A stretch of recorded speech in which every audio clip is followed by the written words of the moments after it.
I'm Haley from Gallifrey Public Radio, a Doctor Who fandom podcast and part of the GonnaGeek network, just like the show you're checking out now.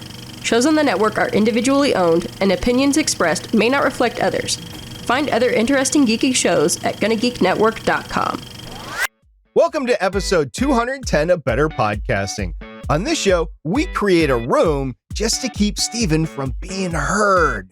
In this week's Better Podcasting download, we discuss a new well-created report on news podcasts. And finally, in this week's Better Podback, we hear how one listener is handling the holidays with their podcast. Lauren, start the show now. Welcome to Better Podcasting. With a combined history of over 1,000 episodes, and starting as early as 2008, we are hobby podcasters through and through, just like you. That's why we are different. We minimize the money talk so that you can focus on building a better podcast. Here are the hosts for the show, Stephen Jondrew and Stargate Pioneer.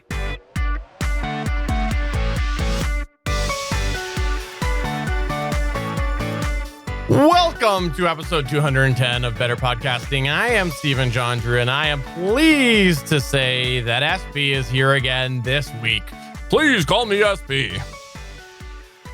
I didn't even move my lips. That was all Steven's ventriloquism. I don't want your hand anywhere near my backside. Okay. I made it through Black Friday. I made it through Cyber Monday. There were some purchases made that I wish I didn't have to make. But there were some purchases that I made that were just all good. And unfortunately, none of them were directly podcast related, but maybe we'll talk about that in our gear episodes later on this year.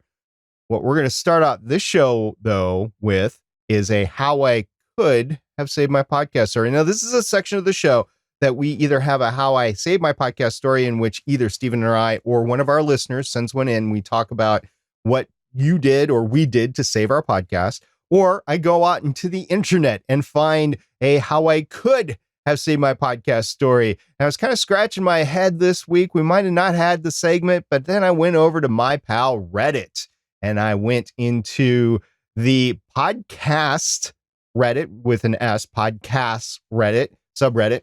And I saw a story that said, once, if Luminary fails, what will happen to all the content? So I'm like, that is going to be our how I could have saved my podcast story this week. Now, it was posted by the new guy 729 just about a day ago as we're recording this on December 4th, 2019. And you heard the title. This is the short post. Quote, just curious if anyone has lines on how Luminary is doing and what do you think will happen to all those episodes if it does fail? I would hope I would be able to listen to the episodes or heck, even pay for them through individually. A handful of shows I'd be interested in. So, unquote. So, Stephen, somebody is worried about being able to get the episodes that are on Luminary. There are some podcasts that are exclusively distributing their content on Luminary. And, you know, one of the shows that I've heard is the guys We've Effed, you know, the two ladies that do that show. Mm-hmm. And I know a lot of people listen to that, so they went over there. But they did a 300th episode and they released it to all of their feeds, not just their Luminary feeds. And I got the feeling that they were like, hey, come on, guys, come on, listen to us over on Luminary. We're over here on Luminary, listen to us. And the Luminary CEO was ousted recently for a new one. So Luminary is not doing too great. I don't think they're in any danger of closing down like tomorrow, but they could shut down. And if they shut down, and there are very popular podcasts that have only distributed their content through there, what do you do? Well, as a listener, what do you do?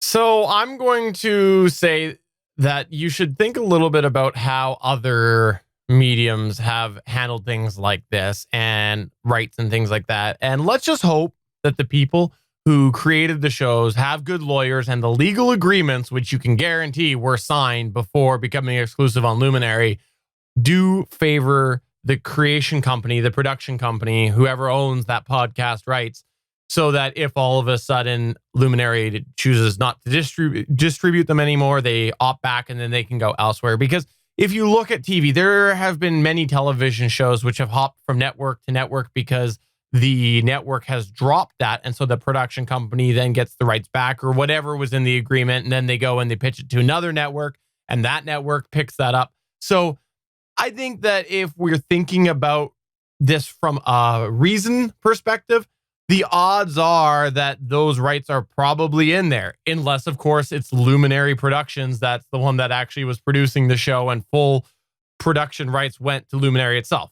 I don't know. I don't have an exclusive show on there. I've never seen the contract that was signed, but I would like to think if it was a contracted company or a contracted podcast like what you just said, they retain those rights if Luminary went away and they could go elsewhere. But who knows? Time will tell. No, I don't want to say that. Right. So what I think you should do if you happen to be a producer of it, because we're talking to producers of podcasts here on Better Podcasting, hobby podcasters, probably not distributing their content solely on Luminary. But if you happen to be doing that somewhere with some content, the one thing that I would say, aside from the legal stuff, one thing that I would definitely do would be make sure that I actually had the episodes on my own computer, my own hard drives, my own backups, cloud backups, whatever. Because there is a chance that if wherever you're distributing your content, if you're solely distributing the content there and they shut down, their servers shut down, then you no longer actually have access to those episodes. So it doesn't matter who actually owns the episodes legally, they're gone. You might be able to get some from some listeners that have downloaded them, but don't depend on that. Make sure you actually have your episodes. And that's how I could have said my podcast here. If Luminary shuts down, I would want to have my own episodes so that I could continue to release them if I was legally able to. Well said. Have you ever had an experience like this, or do you have any thoughts, or you want to brainstorm and just throw out some fun theories about what would happen? Get in touch with us through any of the ways. You can email us podcast@betterpodcasting.com if you'd like as well.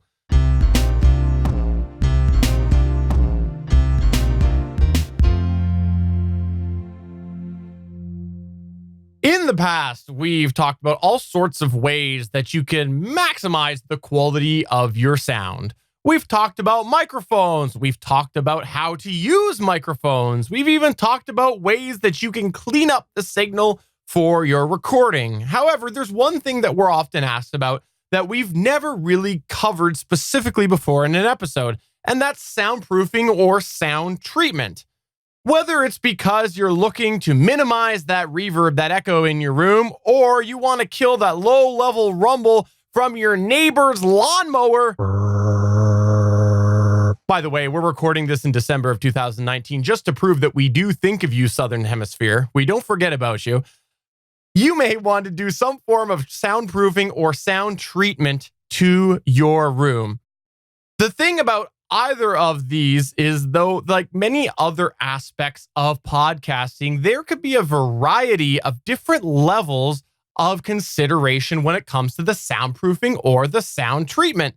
And as such, we thought that we would bunch these together into 4 main categories. Number 1, no budget or low budget ideas, practical room changes, moderate sound treating investments, and 4th, extreme soundproofing ideas.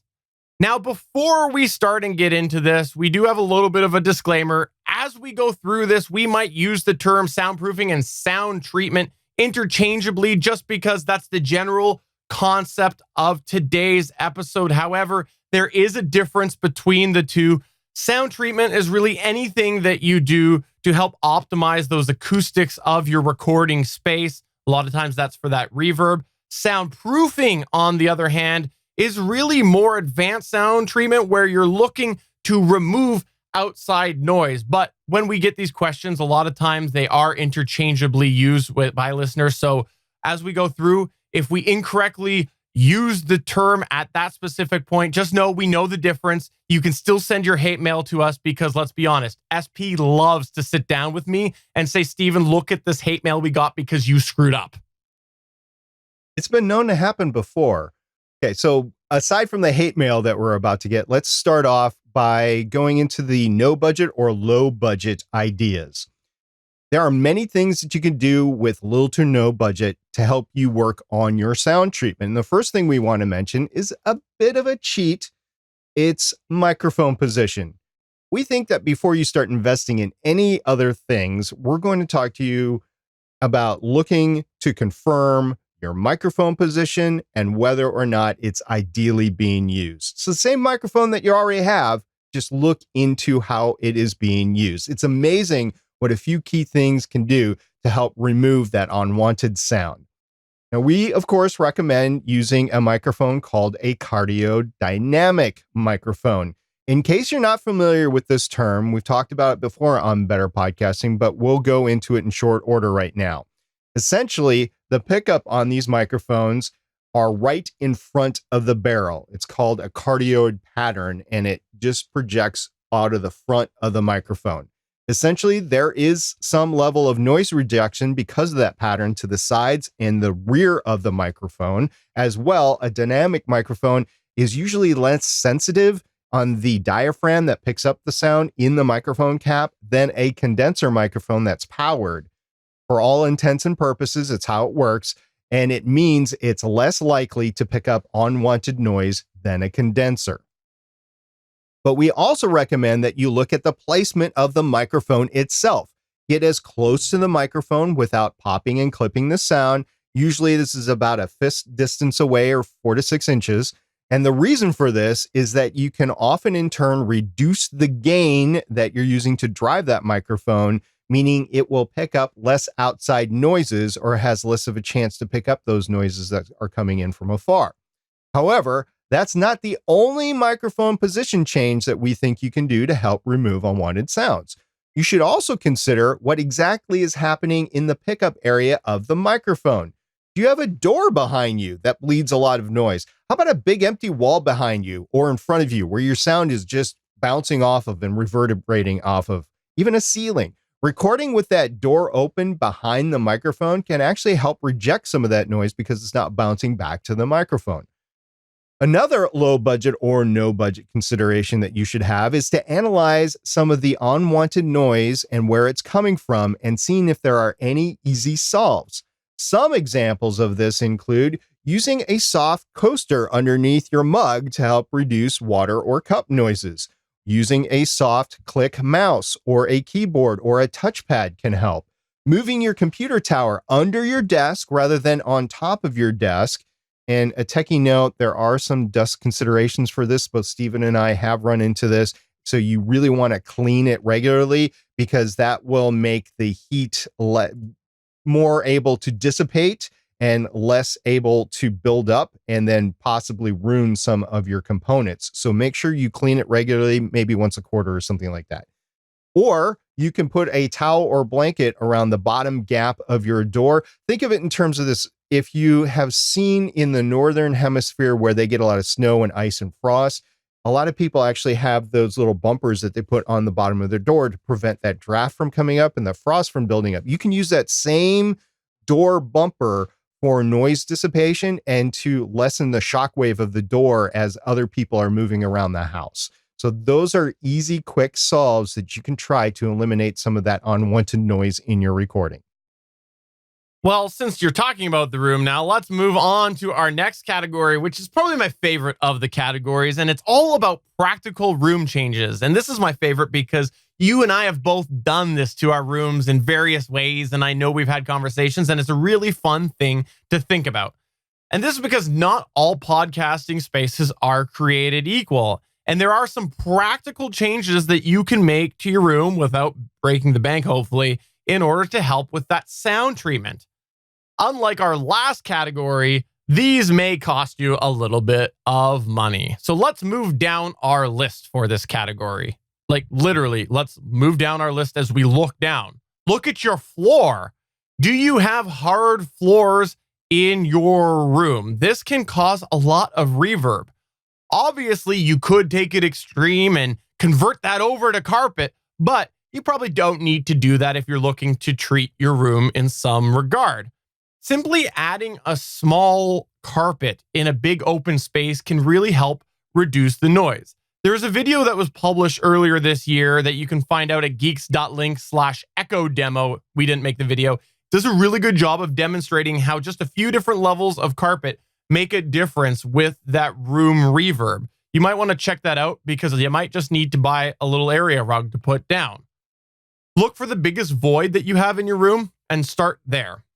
But it really goes beyond your floor. How about your windows? Especially if you're looking to reduce the outside noises, you should look there. What do you have there? If you've got a fairly thin curtain, maybe it's time for you to consider refreshing them. Have they got a little bit stale? Is it time to just glam up your studio a little bit more? Maybe you dig into that home budget, and as you're replacing those, you go with something a little bit thicker. This is going to not only help cut back some reverb, but it might also, to a degree, help reduce some of that outside noise. Especially if you got that lawnmower neighbor, everything helps. And if you are recording with them open, maybe it's time you get a little bit dark in your studio and close them as you record, because if they're open, they're not doing much. Sure, they are helping reduce echo a little bit, but they're probably better if you do close them. Every little bit makes a difference. And of course, as you look around your room, you might have an opportunity with your walls, but we're going to place that on hold until we get to the next category. But how about the arrangement in your room? Now, when you look at how you're currently recording, is there any way that you can rearrange the room to better help reduce sound and break up that echo? Instead of facing a direction towards a big empty wall or a corner, which is going to reflect that sound right back to you, how about rearranging things to talk into those curtains that you hung up or something else to break up the sound?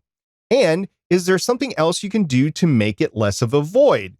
For example, I have a lot of bookshelves behind me. They have books in them. It acts as a natural baffle.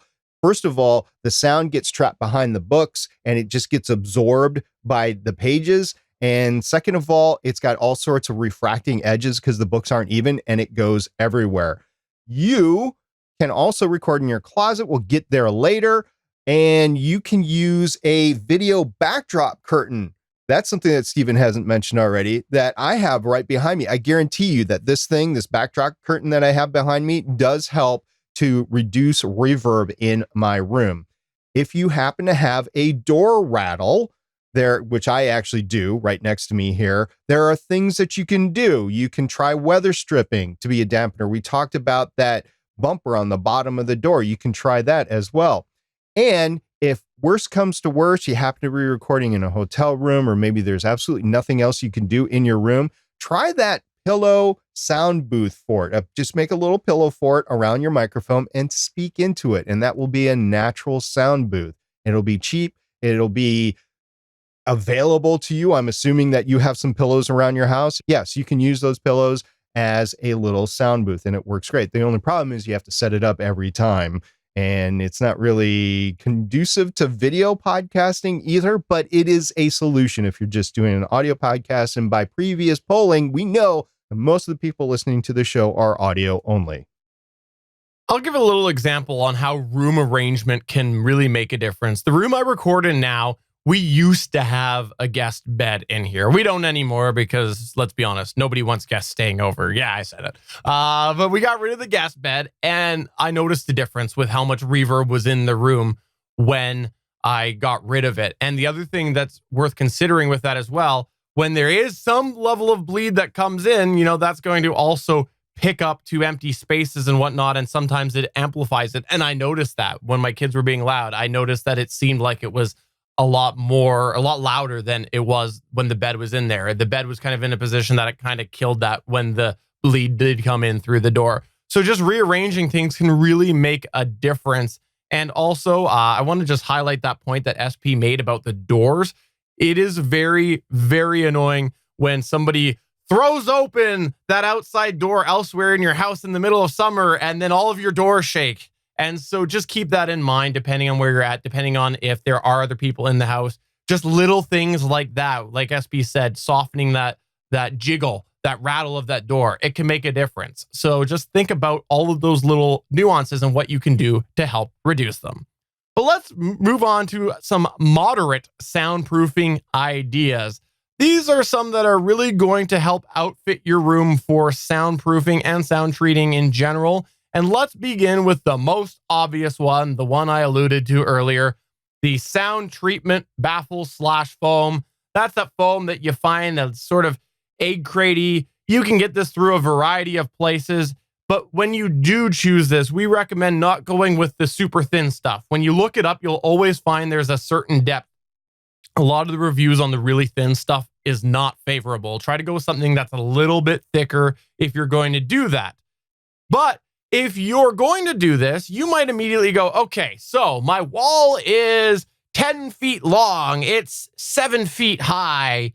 Let me do a calculation so that I can cover my entire wall. Well, that's not always the case, because if you just strategically place some of that sound foam around your room, again, the big voids, you can really help kill some of that echo. Now, on the flip side, if you are looking to reduce the outside noises, maybe, yes, you do want to cover more of a space to help truly soundproof your room. But if you're looking just to treat it, you might find just in some strategic places, it will work. There's a mirror technique that SP likes to cite whenever we get an email about this. So I'll turn it over to you to explain the mirror technique, SP. It's pretty easy. All you do is you put a mirror in front of you as you're talking, and anything that is flat in front of you, if you have a monitor in front of you or wall in front of you, that sound's going to bounce off of you, and it's going to hit wherever you can see that there's a mirror. And if you want to strategically place sound dampening or acoustical foam, dense acoustical foam, by the way, the light stuff is not going to help you as much as the dense stuff, then anywhere you can see it directly with the mirror is pretty much where you want to put that. But another alternative is to invest in some sound blankets or moving blankets. And the older style moving blankets or the professional style moving blankets are probably going to be better than like the newer, thinner stuff that you can get from U-Haul these days. But in either case, place those in strategic areas, just like you would the sound treatment. And if you're looking to kill outside sound, try placing these over areas where the sound is leaking in. For example, hanging it over your door, windows, or an air vent. Those are the areas where you'd want to actually try to reduce the sound. Also, if you happen to be, we haven't discussed this, but if you happen to be podcasting in an unimproved room, you might want to try some simple wall insulation. Not anything big, but like R19 wall insulation, that should help mitigate that sound as well. I haven't used moving blankets yet, maybe next year, but I did actually end up taking some sort of, they're a little bit thicker, they're sort of suede-y, felty sort of curtains, and I just ended up using some adhesive, removable adhesive clips above my door, because I have a door in here and I have kids. If you've ever watched the live show, you've probably occasionally heard them, and I've had to re-record things. Well, when I hung these over my curtains, it's amazing the amount of difference that it made with helping reject some of that outside noise. And that's not even a thicker moving blanket. The goal is eventually to do something a little bit better there, but it did make a really big difference for me. And when you're thinking of doors and windows and things like this, when you are looking to soundproof your room, these are some of the biggest troubles that you'll have. Now, obviously, if you're in a room that doesn't have outside walls, the odds are that those walls are empty. So those could also be a problem. But if you're fortunate enough to be recording in a room that does have outside walls, you probably have insulation in there. So those are inherently soundproof to a degree because there's insulation in there. Now, yes, you can get stuff through. There's all other things, but in general, they're not going to be your big focus point for rejecting noise. If you are looking to reject that, look at the big open caverns, the windows, the doors, and think about those door jambs and the spaces. And as SP mentioned earlier, the weather stripping. There are actually sound foam kits that you can get for round doors and things like that. And so while we're talking about this higher tier, you might want to seek some of those out. And we'll get to another consideration in our next category to do with the door. But you could also look to work to make your recording space a little bit more soundproof by creating a specific thing that you're talking into. So maybe you build a big wall of sound foam or a big moving curtain something in front of your mic and then behind you so that you're essentially in that blanket idea that SP was mentioning earlier. So instead of focusing on the entire room, if you're willing to be a little bit more inconvenient when you are recording, just build this all around you so that you're kind of in a bubble. I know one thing that some cheaper sound studios do to try to mitigate some of that noise proliferation is they will go to a used office furniture place and they will actually look into buying cubicles and setting those cubicles around just normal cubicles, not sound acoustic treated cubicles, just normal cubicles. And that does seem to help break up some of that sound, especially if you're recording in like a garage or a big open area that can add in effects from the room itself that you might not want in a audio podcast. But let's step away from that now, and let's go into the extreme measures. This will be our last category, and we're talking about full-on soundproofing, no sound treatment. I mean, it's made up of sound treatment, but we're talking about making that room so nobody can hear Steven scream. Let's continue with the whole acoustical foam idea to begin with. If you want to go extreme, you could cover entire walls and ceilings with it, while also using sound blankets to include light fixtures, block off center air ducts, central air ducts, and generally make the room as uncomfortable and as much of a fire trap as possible. And that's actually a consideration with soundproofing. So you have to make sure that you're not making a fire trap. But let's go ahead and scale it back slightly and go to a different level of extreme. Blankets. Yes, you could podcast every week underneath a blanket on top of a bed and help you give yourself a lot of soundproofing. We're going to call this extreme. Why? Because it's inconvenient, potentially very, very hot and uncomfortable. And overall, you're going to be in a dark place and you're going to be crouched over, and it's just not going to be really effective long term. A lot of people do it. I'm not going to knock anybody that does it, because if that's all you got, say you're a college student in the dorms, this is probably going to be your best recording studio that you can get. And it's extreme, but it does work. So let's go where we're slightly less inconvenient, but something that we'd still call extreme. You could set up a shop every week in your closet. I said we'd get to it before. We're here now. Steven, what are you talking about when you're talking about recording in a closet? If you're fortunate enough to have a walk-in closet, walk in there. Like pause right now, walk in and take a look around. The odds are, now that you've returned, you've noticed there's a lot of clothes in there. If there's not, well, then maybe you don't need a walk-in closet. But let's say that it is full of all these different clothes. It is a great thing to help reduce outside sound, because all of those rows and rows of Stargate Pioneer shirts, I know you have tons of them, they all help reduce sound, especially if it's a walk-in closet where you have clothes all on both sides of you.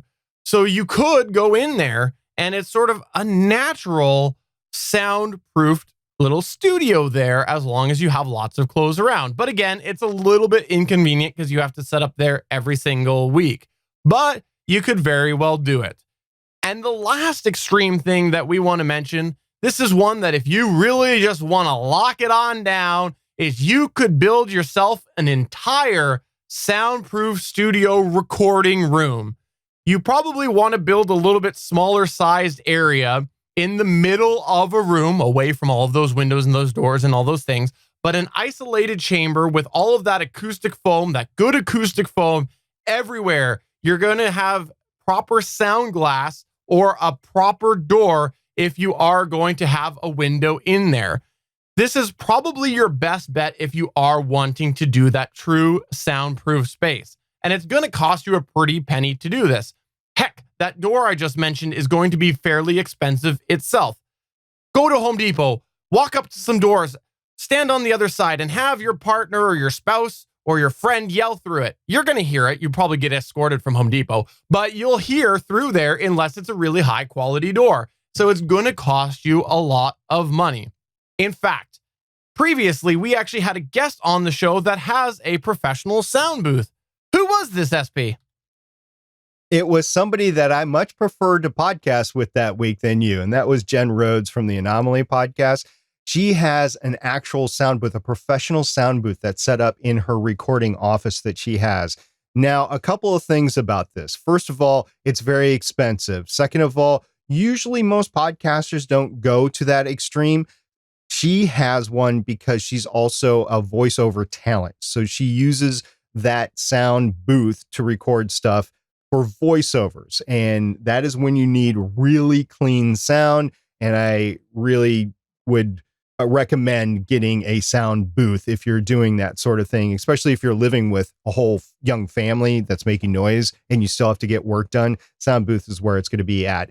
It's going to be expensive, but it does help with routine noise. One thing that I've noticed with people with sound booths that they don't want to do, they don't want a screen in front of them. Why? Because what I said before, that sound just bounces off of that monitor, whether it's a laptop or a computer screen, and it comes back. So they don't like actually having that monitor in front of them or any flat surface in front of them. So if you're podcasting with somebody else, it's probably not a great idea to do. Also, they don't like having a laptop with a fan in there for the same reasons. Anything that has a fan in there, they don't want the fan noise. You're in a really quiet environment. Think of those hearing tests that you take from time to time. If you've never actually been in a sound booth to record, and you go into an audio test, like you're having your ears checked out or whatever, it's kind of eerie. I've done it a lot because of my ear problems. It's kind of eerie. You start hearing noises and tones that you have no idea where they're coming from. And it's usually, that's your natural sound in your ear.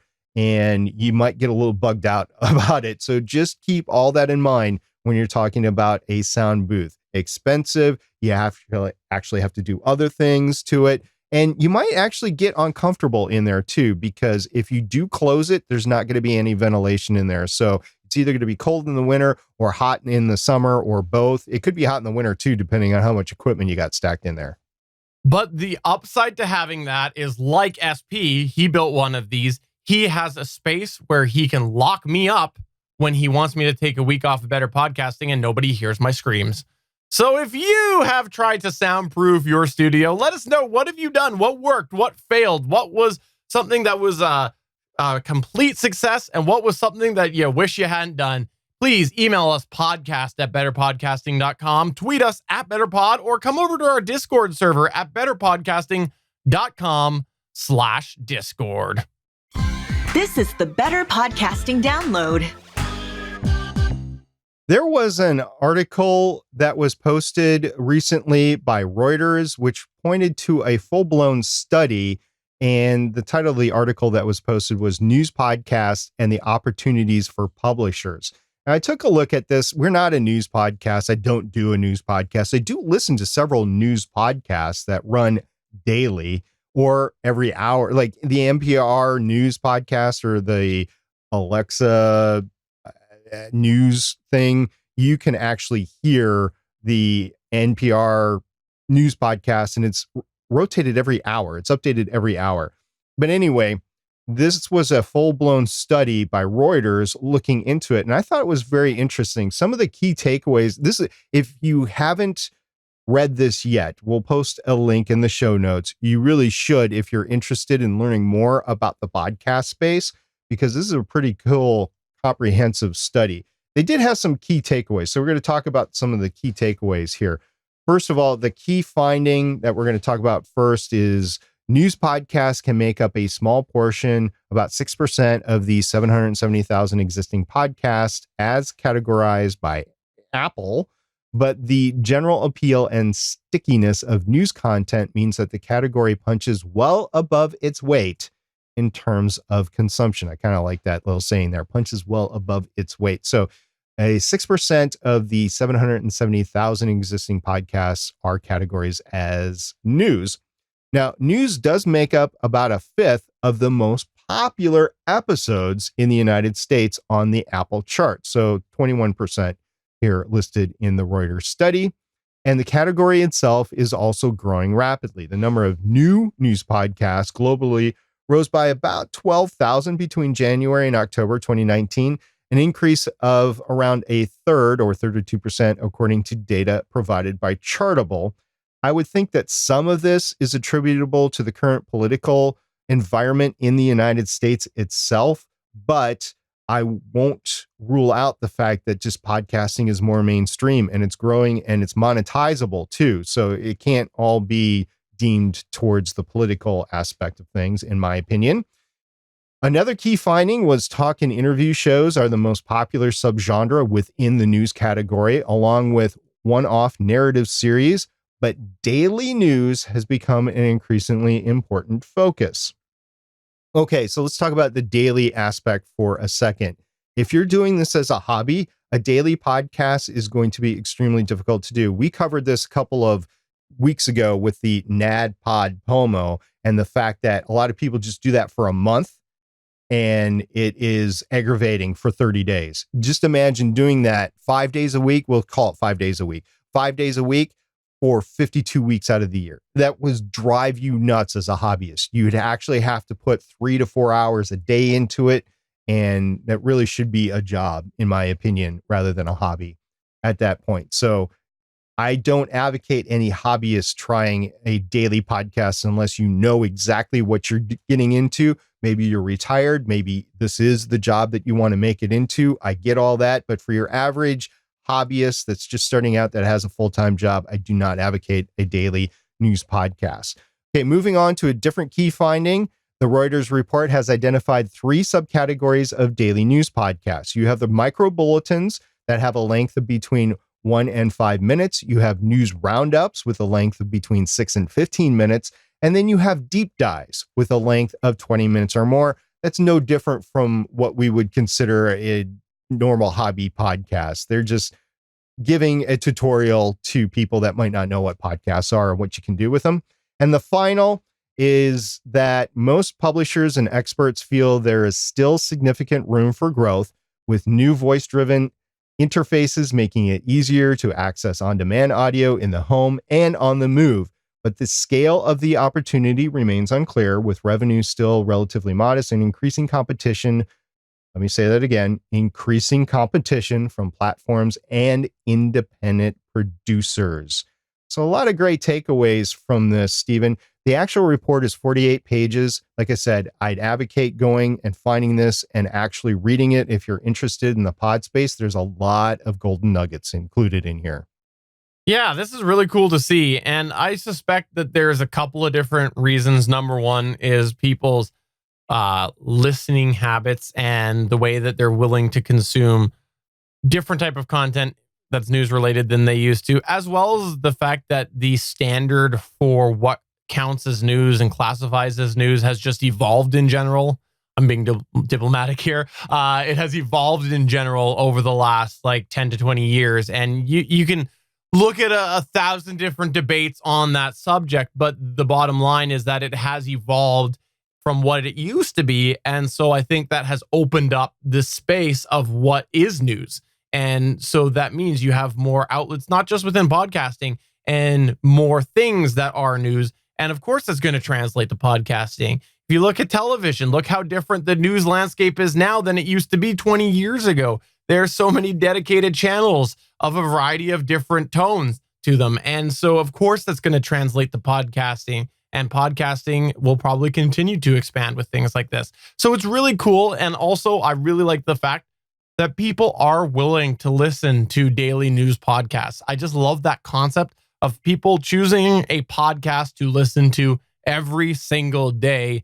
Of course, my favorite podcast that is daily is not a news podcast, but it is the Curiosity Daily podcast. But I just like the concept that people are willing, or more people are willing to listen to podcasts every day.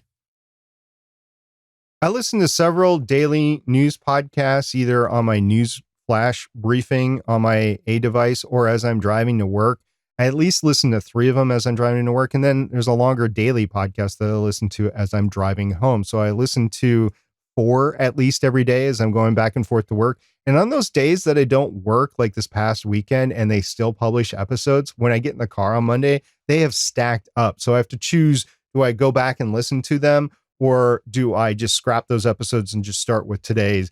It's a problem because I only have so much time to listen to these shows. And that's the problem you're going to have with listeners if you choose to do a daily podcast, because they can get behind and they're just going to choose and say, nah, I'm just not going to listen to those episodes. So I get it. I do. I get it. But it is just something that you're going to have to realize that not everybody's going to listen, even if they're subscribed to every single episode that you put out. This is where we here at Better Podcasting turn the show over to you as we run through some of your feedback. We call this segment Better Podback. Stargate Pioneer, I have to admit, I am very bad about eating breakfast. It's something that I personally don't regularly eat breakfast. But when I do eat breakfast, one of my favorite things to eat is waffles. And our first post that we're going to talk about today is... Wait a minute. What do you have on your waffles? Do you have like jam or jelly? Do you have the whipped cream? Do you have syrup? I'm assuming syrup since you're Canadian, but I don't know. Of course it's syrup. However, if I'm going to a buffet, it's always strawberries and whipped cream. Always strawberries and whipped cream, which, by the way, I have lots of strawberries and whipped cream for you when you come to visit me. But moving on to these posts here, our first post in our Discord server at betterpodcasting.com/Discord does come from Waffles. That's right. We have a listener over there named Waffles. And Waffles said the following. So over the weekend, I was thinking about what I do for December and the holiday season. Last year, I had a special panel discussion episode and one where I pretty much just told people thanks for being great. But I realized that I should have 3 episodes recorded by Sunday to cover 4 of the 5 remaining weeks. And since I have nights where the wife isn't home, I can edit them. Plus, I wake up well before her on the weekend. I was well prepared to just do a couple solo type episodes if I felt like I had to get something out, or even take some weeks off. But if I can get the content put out, I don't see a reason not to put it out. That being said, if something comes up in the craziness of the holiday season, it's the perfect excuse to just not put an episode out and have things saved for January. And that's in response for last week's episode when we were talking about possibly taking a couple of weeks off for the holidays, which we both advocate. Well, this was a fun discussion that was in our Discord server because we had AL Moral say the following. Sounds like a good... Oh, should I say it like Amanda? I mean, I don't know if my range goes that high. Okay, let me try it. I wouldn't because you're just going to offend somebody. Okay. You're not even going to let me try it? Okay. Amanda says, quote, sounds like a good course of action, Waffles. Since my show only puts out 2 episodes per month anyway, I'm planning to continue with our regular release schedule through the holiday season. That being said, I also have a really long winter break. I teach at a university, and that definitely helps. Most of the shows I listen to are planning on taking breaks, and I don't mind that one bit, unquote. Well, looks like we're getting outnumbered here, SP, with the people continuing. But we also had Mark D say, Waffles, do a flashback episode. To which Waffles responded, honestly, I'm thinking that or an awards type show or something. It's not like you can't do an awards show. I mean, after iHeartRadio did the first ever broadcast live awards show, anybody can do one now. I was making up fake award show long before iHeartRadio, so let's just get that mark in there right now. I was first. You're gonna go ahead and do the I was first thing with the award show? Okay, whatever. If you have another way that you're handling your December holidays, get in touch with us because we're happy to continue sprinkling these through our episodes as people are locking down what they're going to do for the holidays. Bottom line, SP and I, big advocates of taking a break if you feel you have to take a break. But if you have other ways that you think you can go ahead and stack episodes, go ahead. Me personally, I'm looking at the mess that is my studio right now, thinking that is going to be a much needed time to clean that up, get some things to recycle, mostly 9-volt batteries. The video viewer will get that. And also just get things nice and fresh for January. Plus, I also like to come into my studio and open up every single window with pictures of Stargate Pioneer and just stare. That's the other way I like to spend my holidays.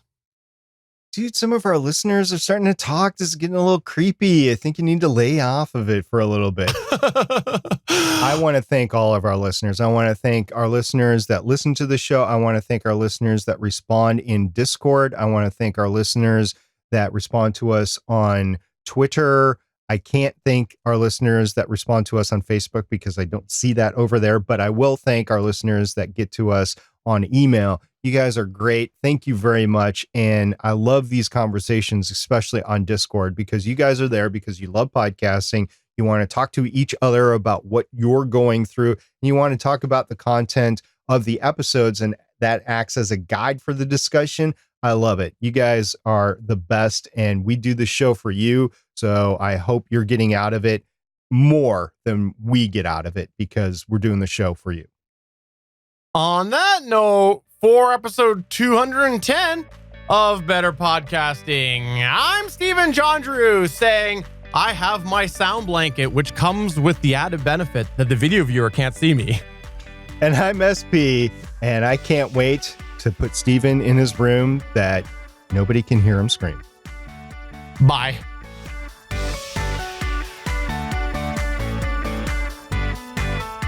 Thanks for checking out another episode of Better Podcasting.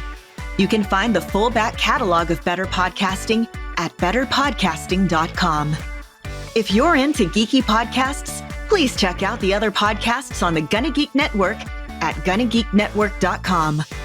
This show was produced and edited by Stephen Jondrew of GonnaGeek Productions. Voice work was done by L.W. Salinas. Thanks again for listening or watching, and we hope to see you again next week.